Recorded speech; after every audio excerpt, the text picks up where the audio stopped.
ವೀಕ್ಷಕ ವರ್ಗಕ್ಕೆ ಚಿಂತನಾ ಕಾರ್ಯಕ್ರಮದಲ್ಲಿ ಸ್ವಾಗತ ಹಾಗೂ ಸುಸ್ವಾಗತ. ನಮಸ್ಕಾರಗಳು.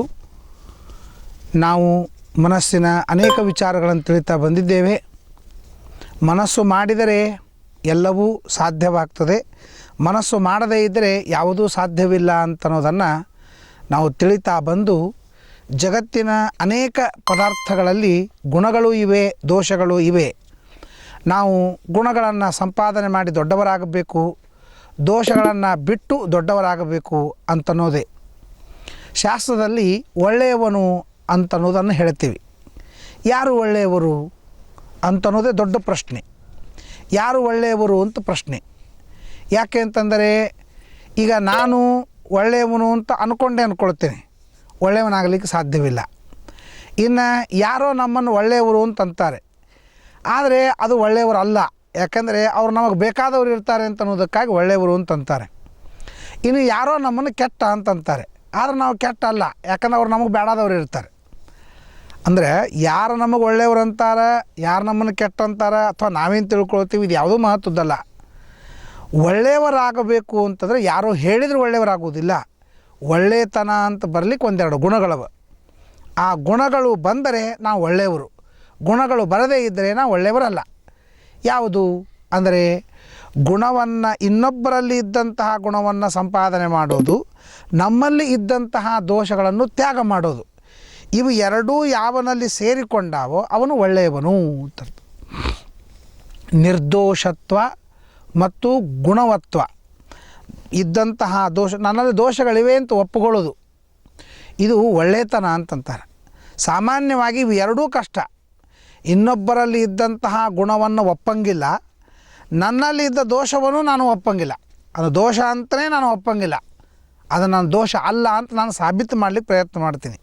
ಆದ್ದರಿಂದ ಹಾಗಾದ್ರೆ ಒಳ್ಳೆಯದು ಏನು ಅಂದರೆ, ಇನ್ನೊಬ್ಬರಲ್ಲಿ ಗುಣ ಅದ ಅಂತನ್ನೋದನ್ನು ಒಪ್ಪೋದು, ನನ್ನಲ್ಲಿ ದೋಷ ಅದ ಅಂತನ್ನೋದನ್ನು ಒಪ್ಪೋದು, ಇನ್ನೊಬ್ಬರಲ್ಲಿ ಗುಣ ಅದ ಅಂತ ಒಪ್ಪಿ ಅದನ್ನು ಪಡೆಯೋದು, ನನ್ನಲ್ಲಿ ದೋಷವಿದೆ ಅದನ್ನು ನಾನು ಬಿಡ್ತೀನಿ ಅಂತ ಬಿಡೋದು. ಇದು ಆದರೆ ಮಾತ್ರ ನಾನು ಒಳ್ಳೆಯವನು, ಇಲ್ಲಾಂದರೆ ನಾನು ಒಳ್ಳೆಯವನಲ್ಲ. ಅದಕ್ಕೆ ಈ ಒಳ್ಳೆತನ ಅಂತನ್ನೋದೇನು, ಒಳ್ಳೆಯವ ನಾನೆಂದು ಬಲು ಹೆಮ್ಮೆ ನಿರಬೇಡ, ಬಾಳು ಸ್ಥಿರವೆಂದು ನೀ ನಂಬಿ ಕೆಡಬೇಡ, ಏನೂ ಇಲ್ಲದ 2 ದಿನದ ಸಂಸಾರ ಅಂತ ಕನಕದಾಸರು ಹೇಳ್ತಾರೆ. ಒಳ್ಳೆಯವ ನಾನೆಂದು ಬಲು ಹೆಮ್ಮೆಲಿರಬೇಡ, ನಾನು ಒಳ್ಳೆಯವನು ಅಂತ ಅನ್ಕೋತ ಹೋಗಬೇಡ. ನೀ ಒಳ್ಳೆಯವನಲ್ಲ. ಎಂದಿಗೂ ನೀನು ಕೆಟ್ಟವನು ಅಂತ ನಿನಗೆ ಅನಿಸಂಗೇ ಇಲ್ಲ. ನೀನು ಯಾವಾಗಲೂ ಒಳ್ಳೆಯವನು ಅಂತಲೇ ಅನ್ನಿಸ್ತದೆ. ಆದರೆ ನಾನು ಒಳ್ಳೆಯವನು ಕೆಟ್ಟವನು ಅಂತ ನಿರ್ಧಾರ ಎದರಿಂದ ಮಾಡೋದು ಅಂತಂದರೆ, ನನ್ನಲ್ಲಿ ಮೊದಲು ದೋಷಗಳವ ಅಂತ ಅದನ್ನು ತಿಳ್ಕೊಳ್ಳಿ ಪ್ರಯತ್ನ ಮಾಡಬೇಕು. ನನ್ನಲ್ಲಿ ದೋಷಗಳವ ಅಂತ ಮೊದಲು ಕಲ್ಪನಾ ಬರಬೇಕು. ಎಷ್ಟೋ ದೋಷಗಳು ಅವ ಅಂತ ಕಲ್ಪನಾ ಬಂದಾವ, ಇನ್ನೂ ಎಷ್ಟೋ ದೋಷಗಳು ಅವ ಅಂತ ಕಲ್ಪನೆ ಬಂದಿಲ್ಲ. ಯಾವ ದೋಷಗಳವಂತೇನು ಕಲ್ಪನಾ ಬಂದಾವ, ಆ ದೋಷಗಳನ್ನು ಒಪ್ಪಲಿಕ್ಕೆ ತಯಾರಿಲ್ಲ. ನನ್ನಲ್ಲಿ ಇಂಥ ದೋಷದ ಅಂತ ನಾನು ಒಪ್ಪಲಿಕ್ಕೆ ತಯಾರಿಲ್ಲ.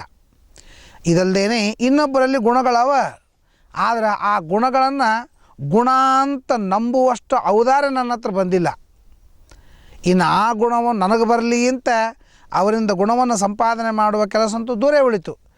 ಆದ್ದರಿಂದ ಜಗತ್ತಿನೊಳಗೆ ಪಂಡಿತನಾಗಬಹುದು, ಧಾರ್ಮಿಕನಾಗಬಹುದು, ಆದರೆ ಒಳ್ಳೆಯವನಾಗೋದು ಮಾತ್ರ ಬಹಳ ಕಷ್ಟ. ಒಳ್ಳೆಯತನ ದೇವರು ಕೊಡಬಹುದು, ಉಳಿದೆಲ್ಲ ನಾವು ಸಂಪಾದನೆ ಮಾಡ್ತೀವಿ. ಒಳ್ಳೆಯತನ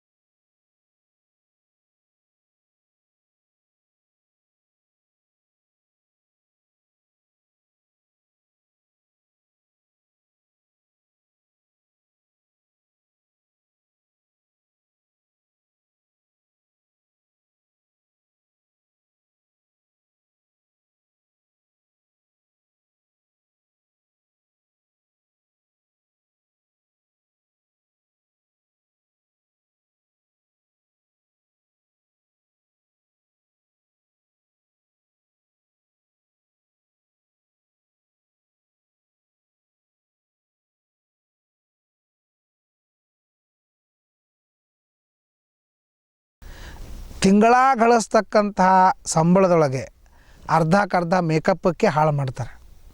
ಆದರೆ ಈ ಹೊರಗಿನ ಭೂಷಣ ತೆಗೆದುಕೊಂಡು ಏನು ಮಾಡ್ತಿ, ಅಲ್ಲಿ ಒಳ್ಳೆತನ ಅಂತನ್ನೋ ಗುಣ ಭಾಳ ಶ್ರೇಷ್ಠ.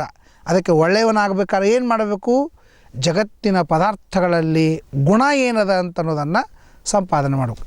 ಇದಕ್ಕೆ ನಮ್ಮ ಸಂಸ್ಕೃತದಲ್ಲಿ ಹಂಸಕ್ಷೀರ ನ್ಯಾಯ ಅಂತಂತ. ಹಾಲು ಮತ್ತು ನೀರು ಸೇರಿದಾಗ ಅದಕ್ಕೆ ಬೇಕಾದದ್ದು ಹಾಲು. ಹಾಲನ್ನಷ್ಟೇ ಗ್ರಹಣ ಮಾಡ್ತದೆ, ನೀರನ್ನು ಬಿಟ್ಟುಬಿಡ್ತದೆ. ಅದರಂತೆಯೇ ದೋಷಗಳನ್ನು ಬಿಟ್ಟು ಗುಣವನ್ನು ಮಾತ್ರ ಗ್ರಹಣ ಮಾಡೋದು ಅಂತನ್ನೋದು ಇದು ನಮ್ಮ ಸ್ವಭಾವವಾಗಬೇಕು. ಇದಕ್ಕಾಗಿ ನಾವು ಮನಸ್ಸು ಮಾಡಬೇಕು. ನಾವು ಅದಕ್ಕೆ ಯೋ ಯತ್ರ ಆದರವಾನ್ ತಸ್ಸೈವ ತದ್ವಸ್ತು ಸ್ಫುರತಿ ಅಂತ ಶಾಸ್ತ್ರ ಹೇಳ್ತದೆ. ನಾವು ಮನಸ್ಸಿನಿಂದ ಯಾವುದರ ಕಡೆಗೆ ಇಂಟ್ರೆಸ್ಟ್ ಕೊಡ್ತೇವೆ ಅದು ನಮ್ಮದಾಗ್ತದೆ ಅಂತ. ನಾವು ಹಾಡಿನ ಕಡೆಗೆ ಭಾಳ ಇಂಟ್ರೆಸ್ಟ್ ಕೊಡ್ತೀವಿ ಅಂದ್ರೆ ಅನೇಕ ಹಾಡುಗಳು ನಮ್ಗೆ ಬಂದುಬಿಡ್ತಾವೆ.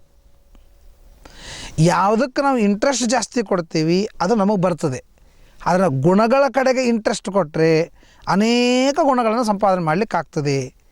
ಅದಕ್ಕಾಗಿ ಗುಣವನ್ನು ಸಂಪಾದನೆ ಮಾಡಬೇಕು ಅಂತ ಅನೇಕ 24 ಗುರುಗಳನ್ನು ನಾನು ತಿಳಿಸ್ತಾ ಬಂದೀನಿ. ಕುಮಾರಿಯಿಂದ ಏನು ಕಲ್ತಿ ಅಂತ ಭಾಗವತ ಹೇಳ್ತದೆ. ಒಂದು ಮನೆಯಲ್ಲಿ ತಂದೆ ತಾಯಿ ಮಗಳು ಮದುವೆ ವಯಸ್ಸಿಗೆ ಬಂದಳು. ಗಂಡ ಬೀಗರು ನೋಡ್ಲಿಕ್ಕಂತ ಬಂದರು. ಆ ಗಂಡ ಬೀಗರು ಬಂದಾಗ ತಂದೆ ತಾಯಿ ಇರಲಿಲ್ಲ, ಮಗಳು ಒಬ್ಬಕ್ಕಿನೇ ಇದ್ಲು. ಒಮ್ಮೆಲೆ ಬಂದರು, ಅವ್ರಿಗೇನು ಕೊಡಬೇಕು, ಏನೂ ಮನೆಯೊಳಗಿಲ್ಲ. ಭತ್ತ ಇತ್ತು. ಆ ಭತ್ತನ್ನೇ ಕುಟ್ಟಿ ಅವಲಕ್ಕಿ ಮಾಡಿ ಅದನ್ನೇ ಕಲಿಸ್ಕೊಡ್ಬೇಕು ಅಂತ ಆ ಎಲ್ಲ ಭತ್ತ ತಗೊಂಡು ಕುಟ್ಲಿಕ್ಕೆ ಶುರು ಮಾಡಿದ್ಲು. ಯಾವಾಗ ಅವಳು ಕುಟ್ಲಿಕ್ಕೆ ಶುರು ಮಾಡಿದ್ಲು, ಅವಳ ಕೈಯೊಳಗಿನ ಬಳಿ ಸಪ್ಪಳಾಲಿಕತ್ತು. ಆ ಬಳಿ ಎಂಥವಿದ್ದು ಅಂದ್ರೆ ಶಂಖದಿಂದ ನಿರ್ಮಾಣ ಮಾಡಿದ ಬಳಿ ಇದ್ದು ಅಂತ. ಈಗೇನು ಕಾಜಿನಿಂದ ಮಾಡಿದ ಬಳಿಗಳವ ಅವು ಅಷ್ಟು ಮಂಗಳ ಅಲ್ಲ. ಈಗ ನಾವೇನು ದೇವ್ರಿಗೆ ಅಭಿಷೇಕ ಮಾಡ್ತೇವೆ ಅಥವಾ ದೇವರ ಮಂಗಳಾರತಿ ಮಾಡ್ತಾರೋ ಊದ್ತೇವೆ, ಅದೇನು ಶಂಖ ಅಂತ. ಆ ಶಂಖದಿಂದ ಮಾಡಿದ ಬಳೆಗಳು ಪರಮ ಮಂಗಳ ಸೌಭಾಗ್ಯ. ಅದಕ್ಕಾಗಿ ಆ ಬಳಿಗಳನ್ನು ಹಾಕ್ಕೊಂಡಿದ್ಲಂತೆ. ಹಾಕ್ಕೊಂಡಾಗ ಬಳಿ ಸಪ್ಪಳಾಲಿಕತ್ತು. ಆಗ ಆ ಹುಡುಗಿ ವಿಚಾರ ಮಾಡ್ತು, ನಾನು ಈ ಬಳಿಯ ಅಷ್ಟು ಹಾಕ್ಕೊಂಡೆ ಅಂತಂದರೆ ಈಗ ಶುರು ಮಾಡಿದೆ ನೋಡಿ ಇವ್ರ ಮನೆಯೊಳಗೆ ಅಂಥೇಳಿ ಆ ಜನರು ಅನ್ಕೋತಾರಂಥೇಳಿ ಒಂದೊಂದು ಬಳಿ ತೆಗೆದ್ಲು. ಒಂದೊಂದು ಬಳಿ ತೆಗೆದು ಕೂಡಲೇ ಮತ್ತೆ ಸಪ್ಪಳಾಗ್ಲಿಕ್ಕೆ ಶುರು ಆಯಿತು.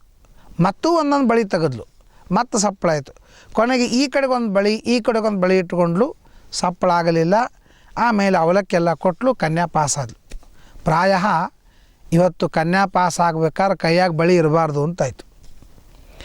ಅಂದರೆ ಬಳಿ ಅಂತನೋ ಶಬ್ದ ನಮಗೇನು ಸಂದೇಶ ಕೊಡ್ತದೆ ಅಂದರೆ ಬಳಿ ಅಂದರೆ ಮೊದಲು ನೀನು ಮದುವೆ ಆಗು, ಮದುವೆ ಆದ ಮೇಲೆ ನೀನು ಬಳಿ ಅಂದರೆ ಹತ್ತಿರ, ಯಾವಾಗಲೂ ಗಂಡಿನ ಹತ್ತಿರ ಇರು.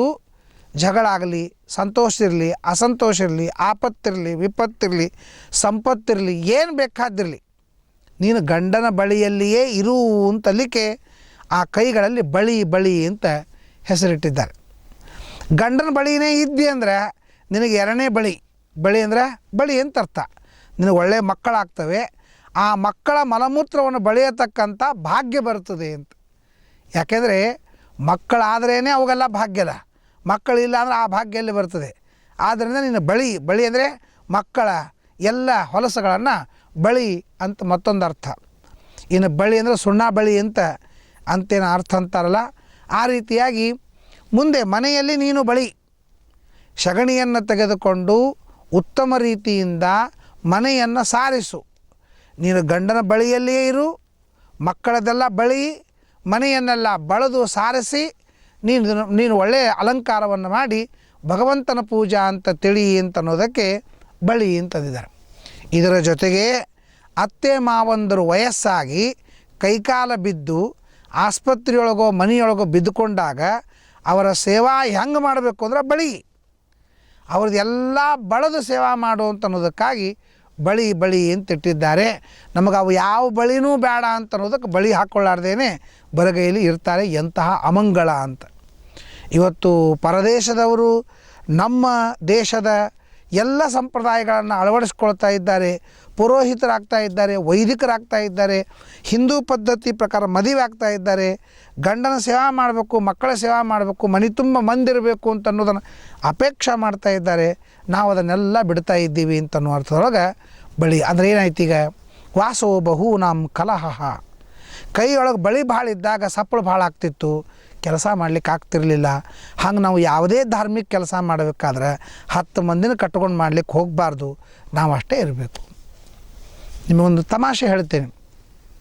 ಒಂದು ಸಲ ನಾನು ವಿದ್ಯಾಪೀಠದಲ್ಲಿ ಪಾಠ ಕೂತಿದ್ದೆ. ಯಾವಕ್ಕಿನೂ ಒಬ್ಬಕ್ಕೆ ಹೆಣ್ಮಗಳು ಬಂದಳು, ಭಾಳ ಕಷ್ಟದ ತ್ರಾಸದ ಅಂತಂದ್ಲು. ಅಂದ್ಕೊಳ್ಳಿ ವೆಂಕಟೇಶ ದೇವ್ರ ಗುಡಿ ನಮ್ಮದು, ಅದಕ್ಕೆ ವೆಂಕಟೇಶ ದೇವ್ರ ಪ್ರದಕ್ಷಿಣೆ ಹಾಕಮ್ಮ, 108 ಪ್ರದಕ್ಷಿಣೆ ಹಾಕು, ಸಾಕಷ್ಟು ಜನರಿಗೆ ಒಳ್ಳೇದಾಗಿದೆ, ನಿನಗೂ ಒಳ್ಳೇದಾಗ್ತದೆ ಅಂದ್ಕೊಳ್ಳಿ. ಸರಿ ಅಂಥೇಳಿ ಪಾಪ ಅವಳು ಹಾಕ್ಲಿಕ್ಕೆ ಶುರು ಮಾಡಿದ್ಲು. 1-2 ದಿವಸ ಹಾಕ್ಕೊಳ್ಳಿ ನಾನು ಅಲ್ಲೇ ಪಾಠ ಕೂತಿದ್ದೆ. ಬಂದುಕೊಳ್ಳಿ ಏನು ಅಂತ ಕೇಳಿದೆ. ಅಲ್ಲ ಸ್ವಲ್ಪ ಪ್ರದಕ್ಷಿಣೆ ಕಡಿಮೆ ಮಾಡ್ತೀನಿ ನೋಡ್ರಿ ಅಂತ ಅಂದ್ಲು. ನಂದು ಇದೇನು ಪಲ್ಯಕಾಯಿ ಮಾರ್ಕೆಟ್ ಅಲ್ಲವ ಬಾರ್ಗಿಂಗ್ ಮಾಡಲಿಕ್ಕೆ, ಅದು ಅಷ್ಟೇ 108ನೇ ಹಾಕಬೇಕು, ನೀನು ಒಳ್ಳೇದಾಗ್ತದೆ ಅಂತ.